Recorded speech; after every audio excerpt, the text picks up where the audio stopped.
أيحب أحدكم أن يأكل لحم أخيه ميتا فكرهتموه তোমরা কেউ এটা পছন্দ করো না যে তোমরা তোমাদের মৃত ভাইয়ের গোশত চিবিয়ে চিবিয়ে খাওয়া, তোমরা এটা কেউ পছন্দ করো না।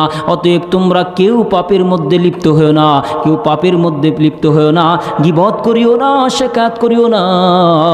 হযরতে ওমর রাদিয়াল্লাহু তাআলা আনহু, হযরত আবু বকর রাদিয়াল্লাহু তাআলা আনহু ছোট্ট সামান্য একটা কাজ করেছে, একটা কথা বলার কারণে পয়গম্বর আরবি সাল্লাল্লাহু আলাইহি ওয়াসাল্লাম জানিয়ে দিলেন, ও আবু বকর, ও ওমর, শুনে নাও, শুনে নাও, তোমরা তোমাদের খাদেমকে যে কথাটা বলেছো ওই কথার ওয়েটটা এত পরিমাণ, আল্লাহ তাআলা তোমাদের জন্য যদি চান তোমাদেরকে জাহান্নামের মধ্যে নিক্ষেপ করতে পারেন।